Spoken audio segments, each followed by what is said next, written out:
Good morning. I'm Grace Halsey, senior editor of Patient Care Online, website for primary care physicians. I recently read an article in the opinions column of the Annals of Internal Medicine titled Connecting with Older Adults via Telemedicine, authored by Drs. Carrie Neiman and Esther O, both of the Johns Hopkins University School of Medicine. And both of them are here today to talk a bit more about the article. And I'll ask them to introduce themselves. Dr. Neiman? Hi, I'm Carrie Neiman. I'm an ear surgeon at Johns Hopkins, an otologist, and also core faculty at the Cochlear Center for Hearing and Public Health, which is based at the Bloomberg School of Public Health. And Dr. O. I'm Esther O. I'm associate professor in the Division of Geriatric Medicine and Gerontology, so I'm a geriatrician. I'm also a core faculty member in the Cochlear Center, just as Dr. Neiman. So that might answer my first question, which has to do with how the two of you got together to write this piece. And it's principally about telemedicine encounters between physicians and elderly and tactics that physicians can use to overcome the obstacles. So were you just talking? It was a chat in the hallway, or how did you decide to put it together? I was gonna say, Esther, do you want to take that one? Sure, yeah. Like many of the physicians out there, basically I went from 0% telemedicine to 100% telemedicine, I think second week of March. So it was actually a shock for me, as well as I think for majority of my patients. And what I found was at a very basic level, there's of course the technical challenges of trying to get onto the right platform to connect with the older patients. We do have a electronic medical health system that allows video connection, but it wasn't always easy to use. So we were, resorting to different platform. But just leading up to that, when that was not available or possible, a lot of patients preferred telephone in the beginning. So what I was realizing that when I was since I'm a memory clinic specialist, especially, so they're older patients usually, and then on top of it, they have cognitive impairment, and hearing loss is highly prevalent both in, if you're an older patient and or, have memory impairment. So what I found was that as I was administering cognitive testing, that clearly, it really wasn't a test of memory or any other domains of cognitive function. It was just a function of hearing loss. They couldn't even really repeat back what I had asked them to repeat.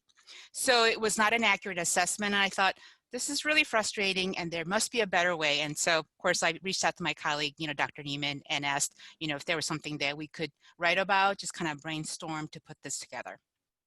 Interesting. And Dr. Neiman, I recently saw a video that you did on where you talked about how age-related hearing loss affects the quality of aging overall, which also seems to dovetail with what Dr. O was just saying. Yeah, for sure. So yeah, a lot of what both Esther and I, and really the Cochlear Center in general, kind of thinks about is, how age-related hearing loss is really common, right? When we look at the population in the US overall, and we look at individuals 70 years and older, 2/3 have a clinically significant hearing loss. And the vast majority of that hearing loss is mild to moderate, meaning that it isn't something that we always identify, on behalf of physicians, we don't always identify it in our patients. Our patients oftentimes don't identify it either. And so we know that it's really common. And I think for many years now, we've always just said, yeah, it's part of aging, doesn't really matter. It's kind of frustrating, annoying. But more and more with a lot of the work that we've been doing out of the Cochlear Center and many others is now really thinking about age-related hearing loss in the context of healthy aging, and that it may have more effects than we really realized. So, age-related hearing loss has been independently associated with, negative outcomes in almost every aspect of aging. I think the one that's caught a lot of attention has been thinking about age-related hearing loss with memory problems. Both among individuals who already have dementia in terms of potentially making some of the things worse that they may be experiencing, but among people who don't have any signs of memory problems yet, does hearing loss set you up for negative consequences later on? So a lot of questions there, but more and more we're thinking that, it is something that is important to identify, important to address. So I think, it's in this context, when we're talking about telemedicine, yes, it's step one of being able to connect with your patients. But even beyond that, beyond that initial encounter, it is an important thing to be thinking about if we really want to be caring for our older adults. Mm-hmm.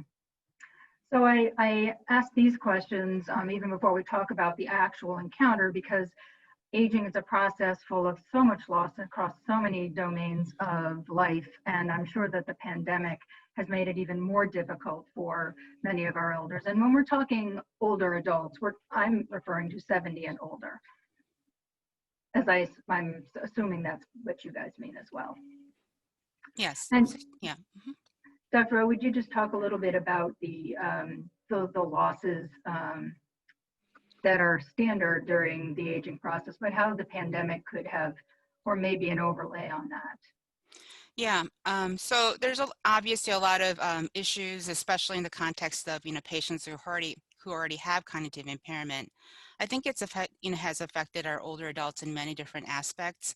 So for one is that especially if you have underlying cognitive impairment, things like just physical exercise, but also social stimulation, which I consider to be brain exercise, is very important. And what I find is that often it's a patient and perhaps their spouse or other caregivers who are now very isolated because their family members are not allowed to visit them anymore, or actually they prefer not to, with the fear of obviously spreading COVID-19 potentially. So there's a social isolation of impact. Same thing for patients who are in assisted living facilities and nursing homes as well. They enter these facilities thinking we're going to have ready-made friends, a lot of activities provided, meals together in the dining room. Now all the activities are canceled, meals are being delivered to their rooms. So in a way, they've become even more isolated than perhaps if they had stayed in their own neighborhood. So I think it's had really unforeseen consequences that we could have really never imagined before. Right. So now to the actual telephone encounter and the challenges. So for patients with hearing loss, and as you mentioned, even mild hearing loss, each type of technology probably poses its own challenges, whether it's the telephone or whether it's trying to navigate a platform they're not familiar with.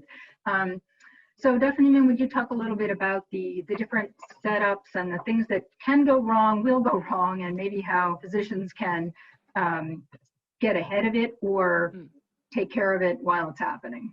Yeah, sure. And I think, Esther, please feel free. We can jump back and forth, Sure. Yeah. So I think one of the first things, and especially now that, I think many older adults are trying to connect, with their loved ones via, video conferencing, things like that, FaceTime, what have you. So I think now, how many months in, we're in a little bit of a different position than we were when we just, started things. So I think while there may be hesitations and technological considerations and whatnot to keep in mind, but I think trying to push for a video visit, I think is very helpful because you get a lot of information from this in terms of, being able to see somebody's lips, see their facial expressions, their gestures.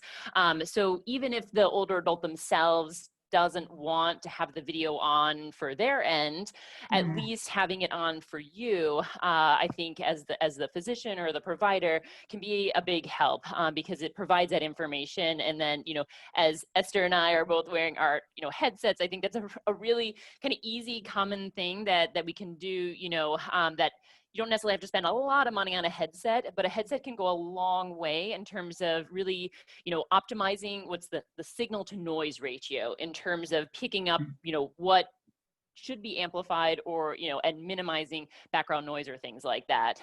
So I think those are kind of two initial things to kind of keep in mind. I don't know, Esther, if you have other things that you want to kind of point out or. Yeah, I think what's really important is, just to kind of get to all that, I tried to solicit family members' input and help as well, because there's a lot of frustration involved with, technology, but just from the get-go, I usually ask them, would it be okay if I contact your children, even if they're on a different, coast or, out of state? Usually they can kind of, walk them through this. And I think the optimal setup is really wonderful. And I think also, kind of speaking to that, as you have, better connection, better platform, I also think that, it gives you a chance to do a virtual house call, so to speak. You get to see the patients in their own home environment, and that in itself is very informative. I can imagine that, especially in the realm of mental health, that professionals across that realm are finding it very interesting to see the actual spots that they hear about all the time. Right. So I think, Dr. Neiman, what you are saying is that if possible, please get them to use a visual, an integrated visual, audio visual. Yeah. What about if there is only the option of a telephone? Yeah, and that maybe many things that feed into that in terms of, I think a lot of the work that I do is based in a community setting in terms of how do we deliver hearing care and getting people connected to hearing technology in a community-based setting.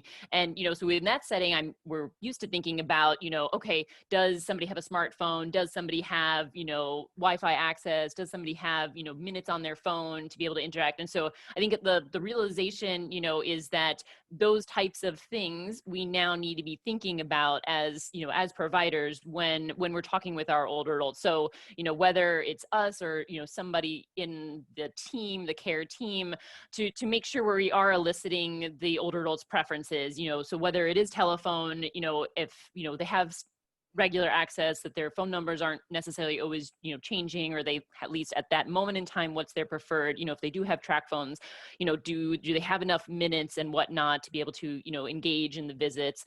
Those are things that we're not normally used to thinking about. So I think at least making sure that, with those elements, in terms of different levels of, socioeconomic position, as well as different, access to technology or comfort with technology, that at least is a passing thought on behalf of the care team. So at least that in the background. So then, if the primary, preference is for a telephone visit, I think, again, whether or not with the telephone, there's ways that you, again, are wearing a headset, potentially trying to, again, pick up your voice as much as possible, having the individuals, if they are struggling to hear and they are in a private location, sometimes having them switch to speaker phone, it can be helpful if they're not quite able to pick it up. So it's not perfect, but it can help. I think then being, I think early on trying to identify is there communication difficulty or not, and if there is, stop and address it. I think that's one of the biggest things, is take the time early on and try to optimize it. There may not be great things, but maybe moving location to make sure that the connection is secure, that they could turn down the TV or the radio or whatever's in the background. It's obvious things, but prioritizing getting communication kind of set and going early on. And then things like speaking slowly and clearly can go a long way of just taking your time rather than like shouting and really elevating your voice and whatnot. So I think they're seemingly simple things, but they can make a difference even, on the phone. Yes. I'm thinking also of body language that we don't usually have too much control over, but I've had a couple of telemedicine visits myself during this time, and some people are very relaxed sitting in their office having a conversation, and others look as though they're ready to bolt out the door. Not that they're uncomfortable, but that it's strange, and they've got another call coming in, and so I guess it's just a shout out to, you do this all the time, you do it all day, every day. Now you're just not on your feet, you're in a chair. So maybe it's just preparing themselves ahead of time a little bit. And I hope as a whole, I think hopefully providers are now a little bit more comfortable, again, how many months in, and because I think we are all, desperate to be able to connect with our patients and to convey, and establish, kind of that therapeutic alliance and be able to connect, and I think I think that's an important note, just like I said, in terms of being able to convey those emotions. You, even if you don't have the video, you can hear people smile, you can hear, laughter and in terms of how do you convey connection and warmth and things like that, for sure. Right.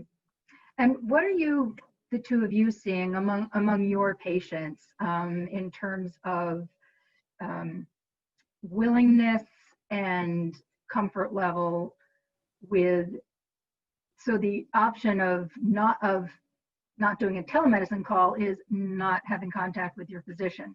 So do you find that most people have been receptive to the idea? I think so, actually. So I would say March, April, it was usually, my spending a lot of time helping them, set up for Zoom or, teaching them how to unmute themselves and so on. But now that, we've been doing this for several months, and I would call them ahead and say, if you want your family member to join you on the clinic visit, like your children, then we might have to do Zoom. And they'll say, yeah, no worries. I've already done it several times. So I think, I think one thing we forget is how resilient our older adults are. Mm-hmm. I think we make too many assumptions about what they can and cannot do. And I've been really surprised. Of course, there are people who still struggle with it, but I think a lot of them have come to accept it and have learned and are more willing. Now that it's August, I find most people are like, yeah, I've already done it several times with, primary care physicians. And so I'm more of a consultant with, dementia care. So I find that, even in the several past months, that there's been a dramatic change in their attitude and, in aptitude as well. Yeah. I think that's a great point, because I think what comes up a lot when we think about older adults and technology are a lot of ageist kind of thoughts and perspectives of people, making assumptions about people's willingness or interest to learn these different types of technology, and to recognize that many older adults more and more, use technology regularly, and that there's, for many, that there's a readiness and a willingness to endeavor upon it. I think, whether or not they're already using it to connect with their loved ones, tapping into that same kind of skill set, or, that I know that there is a number of different organizations out there directed at older adults to try to help get people up and running with Zoom, in terms of like older adults helping other older adults learn how to use Zoom or different platforms and things like that. So there's a lot out there to try to help with that kind of the technology use and acceptance side of things. Do any of the local, state, or federal requirements for, like the Americans with Disabilities Act, create any type of imperative for physicians doing telemedicine? It's an interesting question. I'm certainly not an expert, and I don't know, Esther, if you want to speak or not. I do sit on the board for the Hearing Loss Association of America, so the national organization that represents individuals with hearing loss. And I know in something that they put out early on, and that there's been a lot of advocacy around, is something that can be very helpful for everybody, is automatic speech recognition captioning. So things like I think Google Meets does have it for free, but for many video conferencing platforms, things like that, it's typically behind a paywall.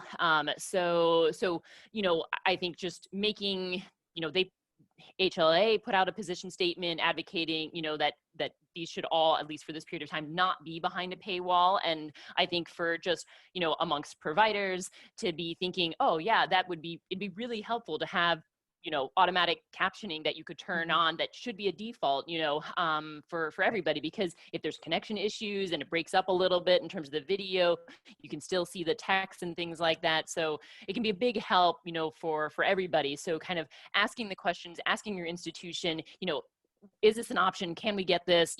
Because it's out there. It's not, it's not necessarily, it's something that can make a big impact, and not something that we're always thinking about and asking about. But I think the more that we're expecting it, that the patients are asking for it, the providers are asking for it, I'm hopeful that it will become more and more available. Right.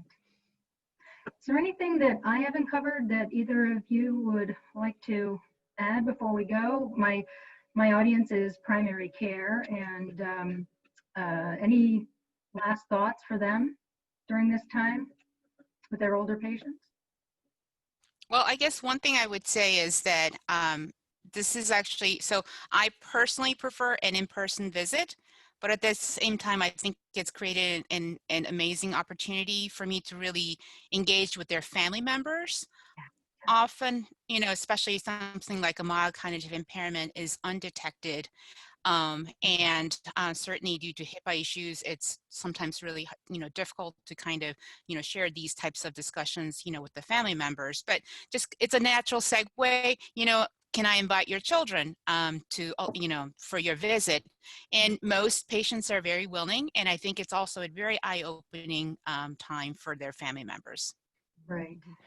And I would add too, in terms of just from the hearing loss perspective, you know, for me, where most of my patients have hearing loss, you know, and I do see, you know, in-person visits right now, that it's a big struggle in terms of that everybody's wearing face masks, you know, if you're wearing, you know, the distance, whatnot, that it in many ways it can be much easier, especially for individuals who have more severe hearing loss, to be able to connect like this when we can control the environment, they can see my lips, you know, things like that. So even on that end, it provides a lot more opportunities to be able to connect virtually.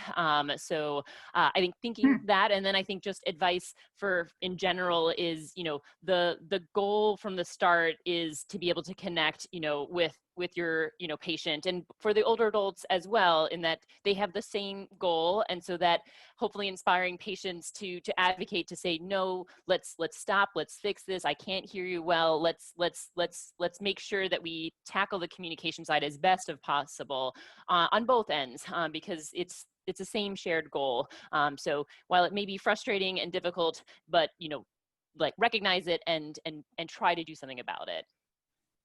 Right. Thank you so much, both of you. You're welcome.